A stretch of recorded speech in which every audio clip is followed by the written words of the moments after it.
பசித்தர் வாழ்க வாழ்க, சித்தர் வாழ்க வாழ்க. பசித்தர் வாழ்க வாழ்க, சித்தர்கள் வாழ்க வாழ்க. பசி எடுத்ததா மகிழ்ச்சியாக உணவு சாப்பிடுங்கள். அப்பா அம்மா வீட்டிலே வச்சுன்னு பத்திரமாக பார்த்துக்கொள்ளுங்கள். ஆதி தாய் தந்தை இரவு பகல் துணையோடு பசி உணவு மகேந்திரன் நிகழ்ச்சியை துவங்குகின்றேன். படுக்கும் பொழுது சிரித்துவிட்டு மகிழ்ச்சியாக படுங்கள். எழுந்ததும் மகிழ்ச்சியாக சிரித்துவிட்டு உங்களுடைய பயணத்தை தொடருங்கள். வாழ்க்கையே சிரிப்பாக்கிடாதீர்கள். சரி, வெய்ய காலம் முடியல, அதனால தான் எல்லாம் அவ்வளோதான். இதுக்கு மேலே சொல்ல மாட்டேன், புரியுங்களா? நான் எதுனா ஒரு மெசேஜ் சொன்னேன்னா போதும் போதும் நீங்களே ரைட். சரி, இன்றைக்கி என்னங்க ஐயா தலைப்பு?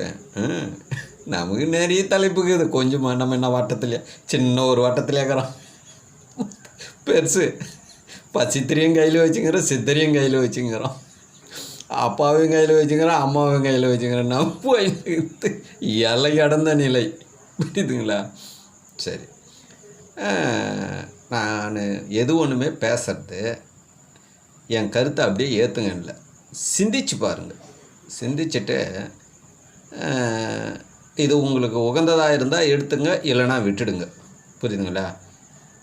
எல்லோரும் செஞ்ச தப்ப நான் செஞ்சிடுவேன்னு கேட்டீங்க, புரியுங்களா? என் கருத்தை ஏற்றுங்க, என் கருத்தை ஏற்றுங்க.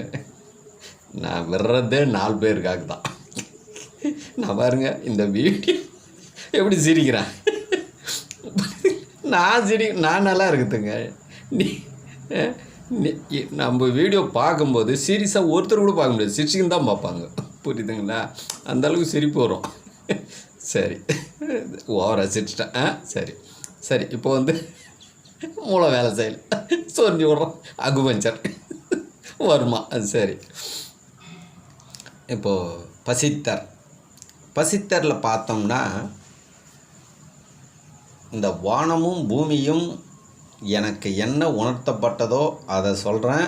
ஆனால் இதுதான் உண்மைன்னு நீங்கள் எடுத்துக்காதீங்க. எனக்கு உண்மை, புரியுதுங்களா? ஒரே ஒரு செயல் நான் தெளிவாக இருப்பேன். நான் யாரையும் ஏமாற்ற மாட்டேன், யாரும் என்னை ஏமாற்ற முடியாது. நீங்களும் தெளிவாக இருங்க. எல்லார்கிட்டையும் நீங்கள் சொல்லலாம், என்கிட்ட நடக்காது, புரியுதுங்களா? என்கிட்ட யாருமே பேச முடியாது. பேச வந்தீங்கன்னா கேட்குற கேள்வியில் நீங்கள் இந்த வீடியோலாம் பார்க்கறதால முதல்ல நீங்கள் வரமாட்டீங்க, புரியுதுங்களா? எதுவுமே இந்த பிரபஞ்சகம் என்பது ரொம்ப பெருசு, ஆனால் ரொம்ப சிம்பிளாகுது அது, புரியுதுங்களா? இந்த பிரபஞ்ச ரகசியங்களை அறியணும் அப்படின்னா நிறைய ஆராய்ச்சி பண்ணணும்னா பெஸ்ட்டு. நீங்கள் எதை ஆராய்ச்சி செஞ்சாலும் சரி, புரியுதுங்களா? நீங்கள் பசி உணவு மட்டும்தான் உங்களுக்கு நிரந்தரம். பசி இல்லாத வரலும் நீங்கள் நிறைய பேசுவீங்க. பசி எடுத்ததான் எல்லாத்தையும் விட்டுருவீங்க. அப்போ உங்களுக்கு எது நிரந்தரம்? இதுதான். இதை தாங்க பசித்தர்கள் வாழ்ந்தாங்க. பேசுறதெல்லாம் வேஸ்ட்டுப்பா, புரியுதா? சுய அறிவுன்னு ஒன்று இருக்குது. தூக்கம் வந்தால் தூங்கிடுவீங்க, தூக்கம் தெளிஞ்சதும் எழுந்துடுவீங்க, தாகம் ஏற்ற தண்ணி குடிப்பீங்க, பசி ஏற்ற சோறு சாப்பிடுவீங்க, புரியுங்களா? கழிவு நீக்கம் வரும்பொழுது யூரின் போவீங்க, டாய்லெட் போவீங்க, எல்லாம் ஆட்டோமேட்டிக் போர்டு. இது என்றைக்குமே நிரந்தரமாக இருக்கும், புரியுதுங்களா? மீதிலாம் அது சொன்னவங்க காதில் கேட்டாங்கல்ல, அது வேணும்னா வச்சுக்கலாம், வேணும்னா தூக்கி போட்டுடலாம், புரியுதுங்களா? இந்த குருமாருங்க சப்ஜெக்டு தான் இருக்கிறதுலையே. கொஞ்ச நாளைக்கு முன்னாடி நான் குருன்னு சொல்கிறதில்ல, வழிகாட்டின்னு தான் சொல்கிறேன் நான்.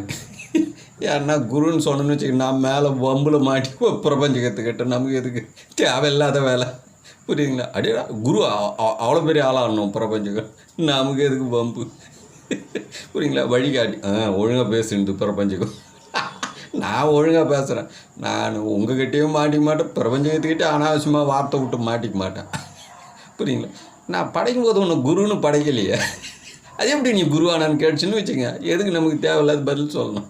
அதனால் இல்லை, எனக்கு ஒரு பாதையை வழி காமிச்சார், அதனால் வழிகாட்டி அப்படின்றத நான் சொல்லுவேன். அதனால தான் இந்த வழிகாட்டின்னு சொல்லுவேன். ஏன்னா குருன்னு சொல்லும்போது பிரச்சனை நிறைய வருது. மொத்தம் பூமியில் வந்து 1000லேருந்து 10,000 குருநாதருங்கிறாங்களாம். கடவுளில் வந்து ஒரு குருநாதர் ஒரு கடவுளை கண்டுபிடிச்சி கொடுத்துட்டு போயிடுறாரு. 1000 கடவுள்லேருந்து 10,000 கடவுள்கிறாங்களாம். எந்த கடவுள் பேச்சை கேட்குறது? யார் உண்மை சொல்கிறாங்க, யார் என்ன சொல்கிறாங்க? காமெடியாக நான் பேசுகிறேன், ஆழ்ந்து சிந்திங்க. புரியுதுங்களா? சுய அறிவுன்னு ஒன்று உண்டு, பிறர் அறிவுன்னு ஒன்று உண்டு. பிறந்ததும் ஒரு குழந்தை சுய அறிவில் வாழும். கொஞ்ச நாள் கழித்து தான் பிறர் அறிவை ஏற்றுக்கும். அந்த சுய அறிவுன்னு இருக்குது பார்த்தீங்களா, அது பிரபஞ்சகத்திலிருந்து நேராக அறிவது. புரியுதுங்களா? அது எது என்றால் பசியும் உணவுமே. நீங்கள் என்ன வேணாலும் பண்ணுங்களேன், ஏதா பசியும் உணவையும் கொஞ்சம் அப்படி ஓரமாக ஒதுக்கி வைங்க பார்க்கலாம். உங்கள் கடவுளெல்லாம் ஒதுக்கி வைப்பீங்க நீங்கள். புரியுதுங்களா? சாமி நான் பிஸியாகிறேன் சாமி, இப்போ வர முடியாது சாமி, ஆஃபீஸில் வேலைக்குது, இப்போ என்னால் ஒன்று நான் ஒரு வாரம் கழிச்சு தான் வருவேன், லீவ் போட்டேன். நீங்கள் உங்கள் சாமிக்கு ஒரு வாரம் கழிச்சு வருவேன்னீங்களே என்ன? ஏதா நம்ம பசிக்கிட்ட பசி நான் ரொம்ப பிஸியாகிறேன், ஒரு வாரம் கழிச்சு தான் சோறு போடுங்க சொல்லி பாருங்களா. அவ்வளோதான். ஆர்டர் பாடுறா குறை வந்து காமெடியாக பேசுகிறேன், ஃபஸ்ட்டு இப்பெல்லாம் சிரிக்க வைக்கிறேன். இன்னும் கடந்து போக போக ஆழ்ந்து உள்ளே போக போகிறோம், மொத்த பேர் சைலண்ட்டாக போகிறேன். புரியுதுங்களா? இது வரலாம்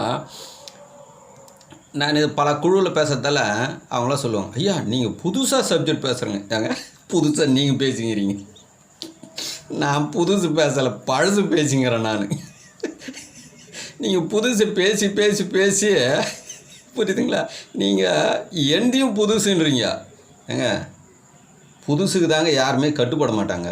நான் பேசுறது பழசுங்க, எல்லாருமே கட்டுப்படுவாங்க. பூமியில் 800 கோடி பேர் பசிக்கிட்டும் உணவுக்கிட்ட சரணாகதி, எல்லா ஜீவராசிகளும் சரணாகதி, எல்லா கோள்களும் சரணாகதி. கோள்களை பற்றிலாம் கிளாஸ் எடுக்க போகிறோம் பாருங்க, இன்னும் கொஞ்சம் நாளில் என்ன ஆக போகிறீங்கன்னு தெரில. நீங்கள் ஏற்றுக்குங்க, ஏற்றுக்காமல் போங்க. இது எல்லாம் மனதிற்கு. புரியுதுங்களா? அப்புறம் கருத்தை கேட்கறதெல்லாம் மனதிற்கு. ஆனால் உயிர்னு ஒன்று உடம்புல உண்டு. அதுக்கு என்ன தேவைன்னா 2 தான்.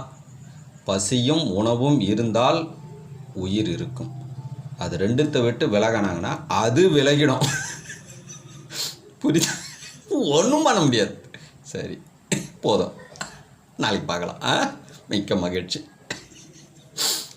இப்போ சித்தர் சப்ஜெக்ட் வரும், சித்தர் சப்ஜெக்ட் வரும். எது பிடிக்குதோ அதை எடுத்துங்க, உங்களுக்கு பிடிக்காத விட்டுடுங்க. அவ்வளோதான். நன்றி, மகிழ்ச்சி.